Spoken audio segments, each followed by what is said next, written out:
Hello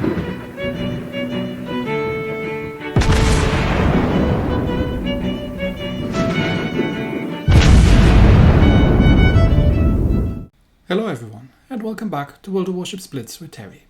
Today we're looking once again at a premium ship, and the reason for that is that A, you people seem to like premium ships because anything I do with premium ships gets mostly most of the views, and because this is interesting. So even if it wasn't interesting, I wouldn't be looking at it. Let me put it that way.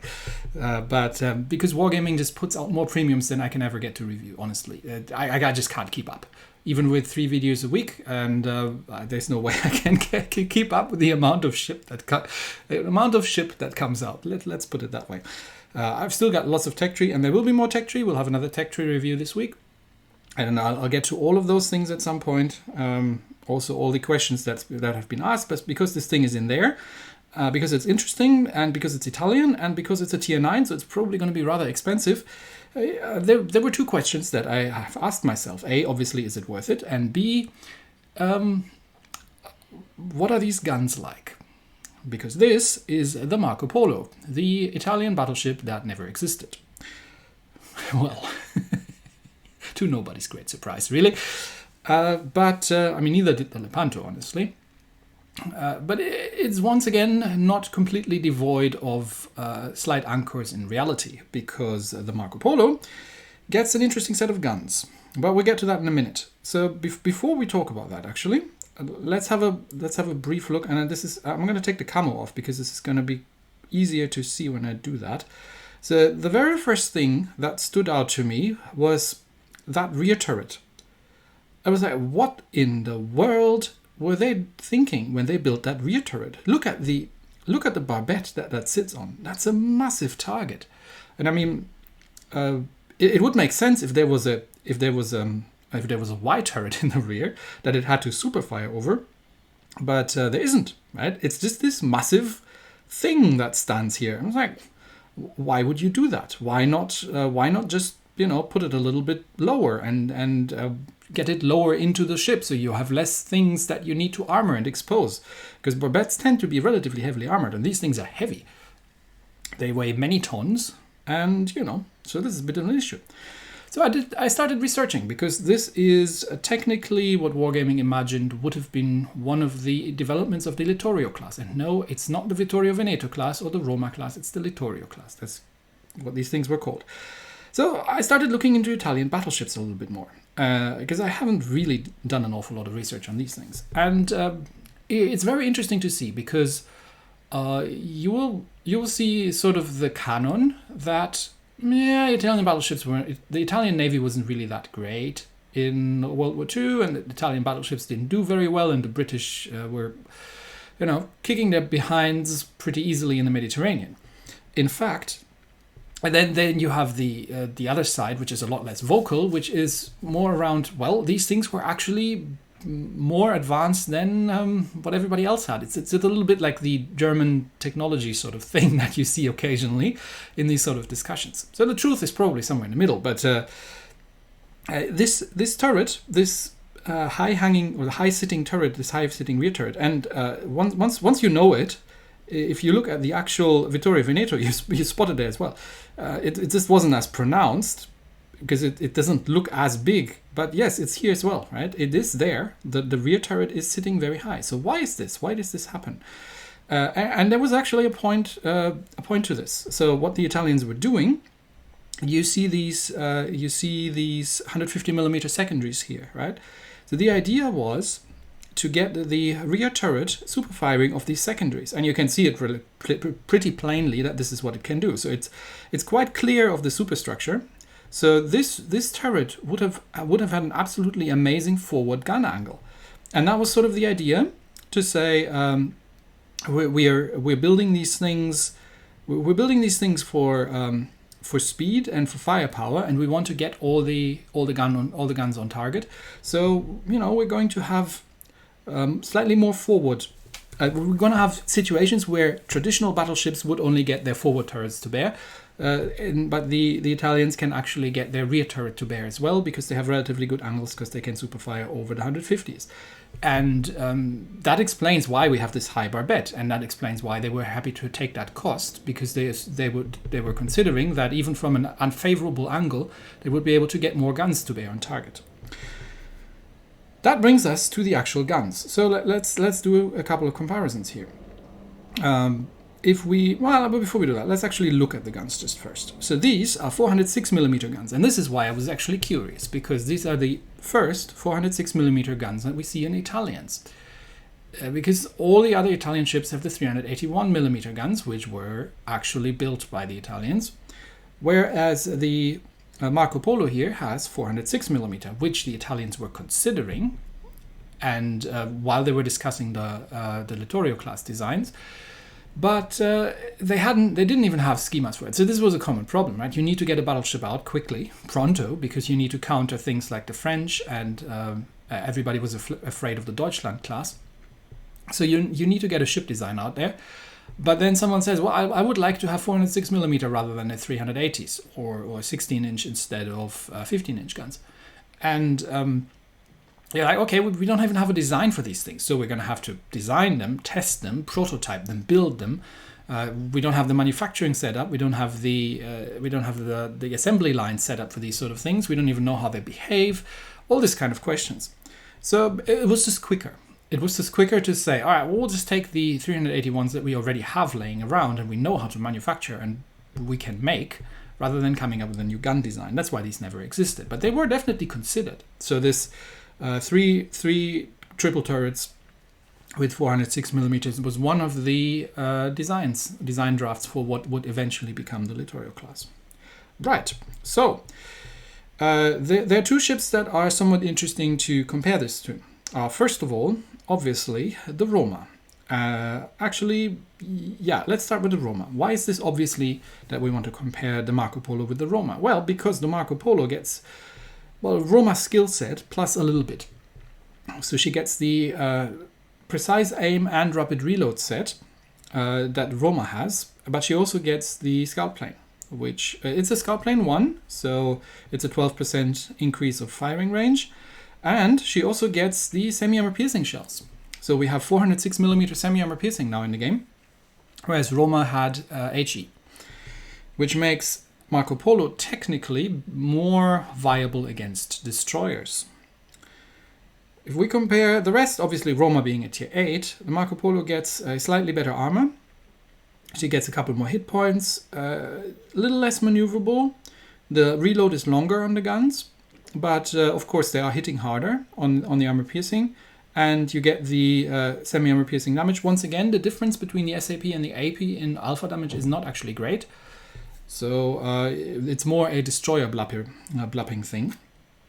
And she gets a slightly better range on the secondaries, even though on paper they're the same. And she gets better AA than the Roma, although it's a tier 9 ship, right? The Roma never gets into a tier 10 game. The Marco Polo very much does. So you have to deal with Yamatos and Ohios and Vermonts and now the Großer Kurfürst and everything else that has really, really big guns, which is always making the tier 9 matchmaking in the battleship trees, I find personally, a little bit of a hit and miss thing, because you can get into situations where you just can't, because you get into a tier 10 game and they can just outright murder you with these guns. So that's another thing, right? Let's compare her to the Lepanto, because there is an actual tier 9 Italian battleship, and it is a very, very good tier 9 battleship. I really, really liked the Lepanto. For a tier 9 battleship, she was excellent. It was great fun. So let's compare the two. The Lepanto gets the fuel smoke, obviously, and gets the better scout plane. The fuel smoke for me is what makes the Lepanto viable at tier 9. So having a tier 9 version of it that does not get the fuel smoke obviously makes me question things. But let's take a look again. Lepanto has same armor setup, more or less, has a little bit more hit points, and has the maneuverability is pretty much on par between the two. One has the edge in one factor, the other has the edge in the other factor. The reload is the same. Obviously, the Marco Polo gets the better guns because they're bigger caliber. So she's got, they have effectively the same range. Actually, the Lepanto has a longer range if you take the scout plane into account, because she gets the better scout plane. But obviously the Marco Polo does more damage with these guns. But then again, the Lepanto gets 12 of them, and the Marco Polo only gets 9. So I would question that here. I would say having, with the same reload, I mean, she doesn't get the reload booster, admittedly. So yes, that's kind of where the compensation comes in. They are probably on par. The rest with the secondaries is identical. And the Lepanto has a slightly better AA, but not that it could make a huge amount of difference. And the Lepanto has a better surface detection as well. So what do we have here then with the Marco Polo? Well, it's once again a tier 9 ship. The big question for me was, does the 406mm make any difference, noticeable difference over the 381mm guns, together with rapid reload and the fact that you don't have the fuel smoke, which was one of the big factors for me why I'd say the Lepanto is a great ship at tier 9. So I figured we'll try it out. First things first, I have tried the main battery mod 2. It's not worth it. They get your turret shot off too much. So I went with the precision mod, because when you have the precise aiming on, and the Marco Polo is very precise. When you don't, she's got almost French levels of dispersion at times. It seems rather scattery. So I've put that in there. Deck protection mod 1, just kind of my weapon of choice for ships that aren't Soviet or American. But you could also go with propulsion if you wanted to, or you could go with steering if you wanted double steering. All valid choices. I do have the steering in slot 3 at the end, so it's pretty much a standard setup in that regard. You do get the choice between torpedo damage reduction, and this makes sense because the Italian battleships have excellent torpedo damage reduction. It's the Pugliese system, which once again, actually most people will claim, or most sources will claim, wasn't all that effective, because the British in Taranto were able to just drop some torpedoes onto things, and then it sunk, so it kind of worked that well. But if you ask the other side, and they'll say yes, but they hit them where the system wasn't, or was on its thinnest, where they got hit by torpedoes where it was actually, effective and thick, then they survived very well. So it always depends who you ask. But the other choice is a better main battery reload and a better main battery traverse, which is what I'm going with here. But yeah, you could build the ship completely with a torpedo protection setup, right? Because she starts with a 30% torpedo damage reduction, so you can take the occasional torpedo. I have actually put the historical camo on, which is the standard battleship set, right? So hit points, the range, dispersion, and torpedo damage reduction. So you see it all stacks, right? It would be totally viable to do a torpedo damage reduction build and just kind of casually sail into, especially airdrop torpedoes, which don't do as much. But even, you still don't want to be blapped by a Shima, but you can take a couple more. You can also get the fancy camo, which makes it look like something that's on holiday, and gives you the max traverse speed, which is a decent change to have, honestly, if you can live with sticking a bright red flag and pretending to be a Roman legionnaire on top of your ship. Or you can get the anime camo, and then it looks like a church window with an anime girl on the back, and it does the exact same thing as the historical camo, so it just comes down to taste. So yeah, if you would like to have a naked woman at the front of your ship and you feel comfortable with that, then it's not unheard of in naval history. It used to be a rather common thing. Anyway, then you can do that. Otherwise, this is the historical camo, which is rather colorful as well, I have to admit. It actually looks it looks pretty with this what is this, like beige-ish front and bow and stern section. It looks quite colorful. Anyway, that's what we're going to be using. Here we go.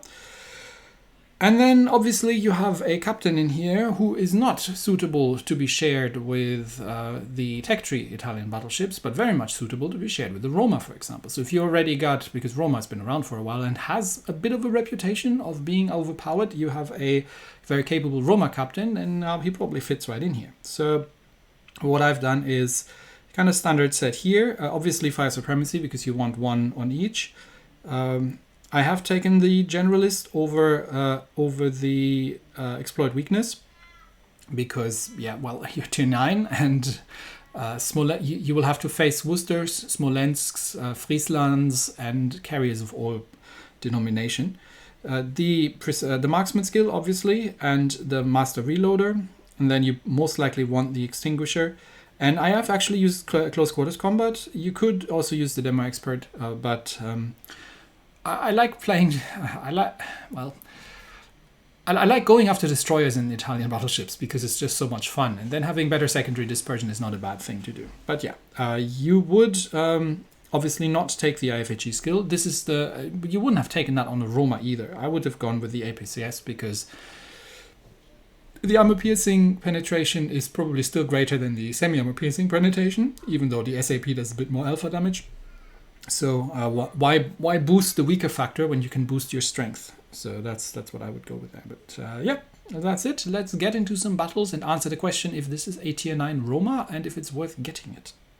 In the first game, this is tier 9 matchmaking in action. We're playing domination on neighbors, but we're up against Triple Yama, Republik, Worcester, Donskoy, and Yugomo. But we do have an Italian of our own here. There's a Venezia. So hopefully, I'm just going to play some cruiser. We'll see how this goes.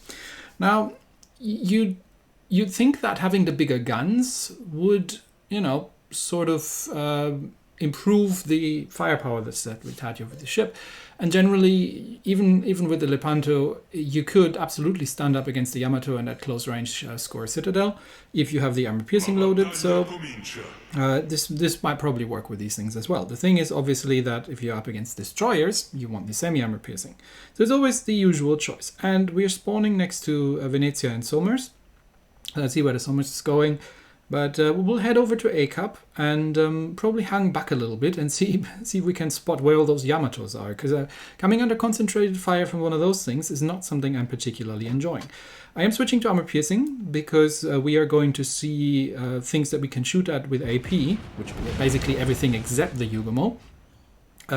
Much earlier than we're going to get eyes on the Yugomo. Plus I've got Venezia next to me, which has a lot of semi-armor piercing guns. So as long as he's got the SAP loaded and gets a shot at the Yugomo, then we should be able to deal with that thing relatively easily. And there's a Donskoy. So shots out. I'm not using the precise aim just yet because we're all going behind islands, so it will probably be mostly wasted. But a couple of good hits on the Donskoy. Venezia, some very optimistic torpedoes. A is captured. We don't know if this is Yugomo or Donskoy. It's likely Donskoy. But we haven't also seen any other cap circle taken. So I'm going to get the scout plane up just to see if I can get an angle and if the Donskoy comes around. Nope. So we'll open up at the Yama then from here. And slowing right down because there's a Yamato as well. And yeah, there come the Yugomo torps. Two drops of 4. That's Yugomo. Okay. Donskoy, are you sure you want to do this? Okay, emergency rapid reload. Venezia takes the chance to hammer him a bit, but that's gonna hurt. yeah, I've got both the rapid reload and the precise aim up, and yeah, you don't do that. Right in the barbettes and double Citadel on him. So there's still Yamato, but Yamato isn't shooting at me, so might as well get some shots out of that thing. The problem isn't Donskoy, because Donskoy has just died. Because he got into crossfire from the other side, I presume. The problem obviously is Yugomo, because I don't know if Yugomo is still around here, so I'm backing off a little bit. And Venezia also doesn't look like he's in any rush to get in there. The Yamato doesn't seem to be targeting me. Nope, he's starting to turn his turrets. No, he's still shooting at someone else. Okay, perfect. I like it when they shoot at the rest of my team. That's what teams are for.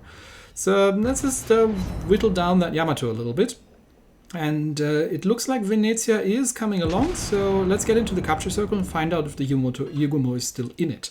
Now, I am having the AP loaded, so in case I do get blapped by the Yugumo, I will probably survive a drop from the Yugumo, given the torpedo damage reduction, but it's gonna hurt. So it's a bit of a risk here, gonna take it a little bit wider, while keep firing at the Yamato, and yeah, nothing, that's salvo. And yes, we are taking A-cap, so the Yugumo is not in A-cap. Okay, that's good to know. So we can stay on the AP and just keep shooting at the Yamato, use another rapid reload, while our precise aim is up. The dispersion can be a bit trollish at times, but especially with the precise reload active, it can also be very, very good. Now, we've lost our GK, and but we are 2 kills ahead at this point. We're holding all 3 capture circles, so this looks pretty good. Here you see, this is what dispersion can look like on this thing. Oh crap, there's the Yugumo. Full on reverse, over to SAP. And I've just burnt my rapid reload. Of course, he goes undetected, but I think Venezia got a shot in. Good job, Venezia. They're paying attention to that thing. So just hard right and full on reverse. That should get us to dodge the torpedoes. Scout plane up in case I can spot him. I don't think I can. But yeah, there comes the torpedo. Oh, it's 1 spread only. Okay, so there might be a second in the way. Now the problem is I've now got the semi-armor piercing loaded, and Yugumo's gone undetected in his smoke. So there's not an awful lot I can do about it. And I'm firing at a Yamato.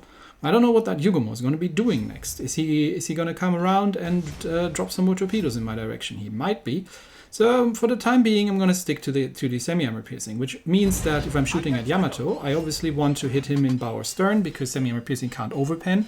So I would be doing full damage, even though I'm not going to get any citadels that way. So it's a guaranteed way to do some damage with SAP into the weak spots. And it leaves you with the right ammo choice in case you're faced by a destroyer. Now, Venezia, we know that there's a Yamato on the other side of that island, and he obviously doesn't want to go out there, which is fine. That's not what he's for. I've got 50,000 hit points, so even if I'm taking some Yugumo torps, I should be okay. So I'm going to go out and spot that Yamato. Now, I can't see the Yamato, and I'm spotted. That means probably that the Yugumo sees me. He's somewhere over there. I keep looking in that direction. But yeah, I've still got the SAP. There come the Yugumo torps, full on reverse turn. I might be taking 1 or 2. Let's see how it goes. That's why you don't damage on single fires. Okay, there we go. No permaflood, and that should keep me safe because he's used the other one. So now I'm trying to kill that Yamato as quickly as possible. And just sinking the semi-armor piercing in the bow is going to do the most damage, but obviously Yamato hurts as well. Venezia, you want to not shoot him at the armor belt. You want to shoot him into the bow stern section at this range. That would be the better use for your SAP shells, but I'm trying to get around and keep my Venezia safe. There also come some torpedoes. Bow section, buddy, bow section. Okay, if I'm lucky, yep, I'm lucky. He doesn't get to sink me, and Venezia can sink him with torpedoes. That just leaves the Yugumo and one more. Nope, that just leaves the Yugumo because the other Yamato has been taken out. Well played, Venezia. Well played. Good job keeping an eye out for the destroyers and playing escort and just dealing damage while I'm doing the tanking. That's literally what I'm there for. So I have survived, and the Yugumo is about to. Nope, the Zao actually gets him. Nicely done. So yeah. That worked out pretty well. 80,000 points of damage, and the Zao actually takes the MVP here. So let's see where we came in the team as a bottom tier Italian battleship, and we came. Well, we took 60,000 points of damage. Yeah, we came third, but it's a close third, so I'm happy with that result. I'd say. The Zao, the Colombo, and myself, that worked out pretty well. Let's do that again. In the second battle, the matchmaking has smiled upon us, and we're actually top tier. We're up against a Freddy, and North Carolina, Bismarck, Mogami, Fletcher, Lightning, and Lightning. And generally, in a battleship, this would be somewhat unpleasant, but if you look at the matchmaking, you can already tell that we're going to win this, right? Because we've got a double Roma Yukikaze division, which is all heavy on the anime. So yeah, all right. Anyway, we'll play Epicenter Cage, but yeah, this might be somewhat of a foregone conclusion. Although I have seen these sort of things being turned around. Anyway, let's do this. Yeah, the thing is, in a battleship, generally with double Lightning and a Fletcher, you might be somewhat concerned about, and a Mogami, about the amount of torpedoes coming in. Obviously, with the Italian battleships, especially with those that are armed with semi-armor piercing, you have a very hard counter to destroyers because your main guns can't overpenetrate. So, given that we're top tier here and we're reasonably well armored, I'm going to get into the middle ring, and then we'll just give some fire support to the center cap. Because the problem, obviously, with semi-armor piercing of any caliber, especially of very large caliber, hitting destroyers at range, is that they have to hold still for that to work, which they often don't. So a maneuvering destroyer at 10 kilometer, you're never going to hit with anything. And then you've got to wait 20 odd seconds to try that again. Even though you do have the rapid reload, so you can often do it a little quicker. But yeah, I like that island there, especially if you're spawning on this side, because you can actually park yourself behind the island and still be in the middle ring. So contributing to the capture progress. And get yourself some torpedo shields from the center position where the destroyers are normally hanging out. And you can also get yourself some shielding from most battleship shells, not so much from Worcesters and stuff. Oh, that is an extremely brave Fletcher. What's he doing over there? Okay, so there might be Fletcher torps in the way. So we're going to slow right down. Yeah, there they come. Wasn't me spotting. I think that was the other Fletcher spotting the torpedoes. So that's not a terrible drop. We're just going to have to get a shot out at the Fletcher, but I need to now turn in a little bit. And see if I might be taking one torpedo on the nose here. Yeah, that's fine. Not going to do an awful lot. 30% torpedo damage reduction plus historical camo. There comes the rest of the torpedoes. And yeah, that Fletcher is sailing away. And remember what I said about firing at destroyers at long ranges. It doesn't really make an awful lot of sense because you're most likely not going to be hitting anything. Now, I do have this semi-armor piercing loaded. And that's because there's still 2 lightnings out there. So precise aim up. There come some lightning torpedoes. So that okay, we know where one of the lightnings is. So it might be that the other one isn't in the center cup. Oh no, he's got spotted. Okay, is he coming out behind the island? Oh, he just gets unspotted and he comes out behind the island. Okay, shot. Oh no, I wouldn't have be able to hit that one.